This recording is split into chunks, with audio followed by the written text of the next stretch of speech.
आइए हम पलटते हैं डायरी के कुछ पन्नों को और देखते हैं कौन सी कहानी हमारा इंतजार कर रही।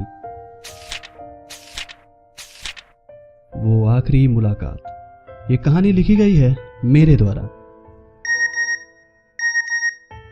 Meet me at Gol park. Important बात करनी है, सुहानी ने टेक्स्ट किया। बड़ी देर तक दोनों में कोई भी बात ना हुई। आखिरकार समर्थ ने अपनी कोशिश करने के लिए हाथ बालों तक लाया।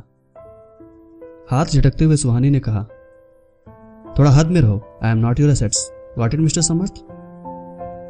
समर्थ बड़ा अचंभित होकर सुहानी को एकटक देखने लगा, फिर अपना हाथ हौले से हटाकर अपने चेहरे को ढांप लिया। कुछ देर तक सोचा। असल में पिछले 5 साल में यह पहली बार था जो सुहानी ने उससे इतना र्यूडली बात किया था। समर्थ के हाथ जाने कितने यादों की खून से सने भीगे हुए मालूम पड़ रहे थे। उसको समझ ही नहीं आ रहा था कि कल तक तो सब कुछ ठीक था, आज अचानक इतनी दिक्कत कहां से आ गई। और ये इमोशनल ड्रामा बंद करो, मेरा दिमाग खराब हो जाता। पागलपन अपने पॉकेट में रखा करो, सुहानी ने गुस्से में कहा। पर समर्थ के आंसू कहां रुकने वाले थे। शायद इतना मजबूत लाइफस्टाइल का समर्थ खुद को यादों के आगे असमर्थ पा रहा था। मैं रो नहीं रहा हूं, बोलो कौन सी बात करनी है, समर्थ ने आवाज में जोर देते हुए बोला। हाँ तो सुनो, तुम्हारे साथ रहकर मेरी जिंदगी कैद हो गई है। हर चीज का हिसाब लेना पड़ता है, कहाँ जाती हूँ, क्या करती हूँ, सब कुछ। ये सबसे मैं पक चुकी हूँ। सो तुम मेरे बगैर जीना शुरू कर दो, ना तुम्हें दिक्कत ना मुझे दिक्कत। सुहानी ने 2 टूक सा जवाब उसके मुंह पर दे मारा। अरे ऐसा कहाँ है, कौन सी आजादी छीन रहा मैं तो तुम्हारा ख्याल रखने की वजह से ऐसा कहता रहता। सुहानी प्लीज इतना रूड ना हो, हमें अच्छा नहीं लग रहा। जो वजह है वो बताओ, मेरा दिल नहीं मान रहा, समर्थ ने हंसते हुए कहा।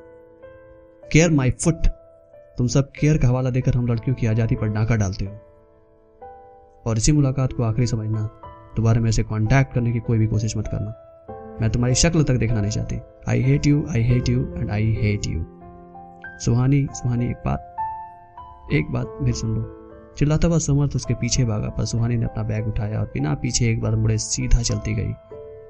उसके कदम तेज और तेज चलते जा रहे थे, मानो किसी दायरे से बाहर भागने की कोशिश कर रहे हो। समर्थ बैठ गया। उसको कुछ बातें समझ नहीं आ रही थी। उसको सारी बात एक साथ रील दर रील घूमने लगी। शायद यह वही पार्क था जहां उसकी नई जिंदगी ने करवट ली थी। उसको जीना पहाड़ लगने लगा था। अचानक से सुहानी का व्यवहार उसको बच नहीं रहा था, क्योंकि 5 साल इतना कम समय भी नहीं होता कि कोई एक दूसरे को जान पहचान ना पाए। फिर भी जो हो रहा था उस पर वो विश्वास कैसे ना करे। अजीब सा असमंजस में था समर्थ। कभी अपना हाथ दीवार पर मारता रहा था तो कभी पांव जमीन पर पटकता रहा था। दुश्मनों से तो लड़ा जा सकता, पर यादों से लड़ना आसान काम कहाँ। पर यह मिस्ट्री भी कहाँ ज्यादा देर टिकने वाली थी। समर्थ थोड़ा शांत हुआ तो देखा एक रंग बिरंगा कार्ड उसके बगल में गिरा हुआ था।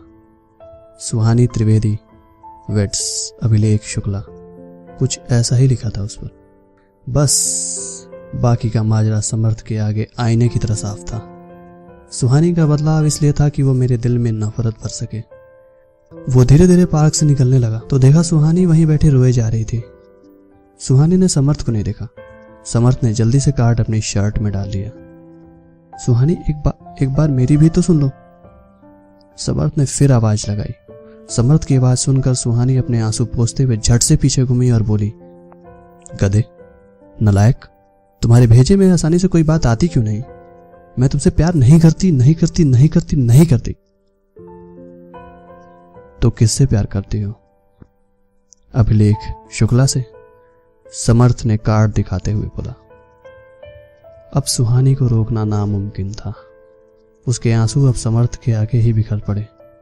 सुहानी लिपट गई समर्थ से। बस दोनों के आंसुओं ने ही जाने कितने सवालों के जवाब खुद ब खुद दे दिए। I will love you for ever, I will love you for ever. जहां से कहानी शुरू हुई थी शायद आज वहीं पर आकर थम गई। ये कहना थोड़ा सा गलत होगा। प्यार थमता नहीं, प्यार रुकता नहीं, प्यार बस चलता जाता है।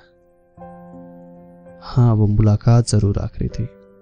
हाँ, वो आखिरी मुलाकात। धन्यवाद।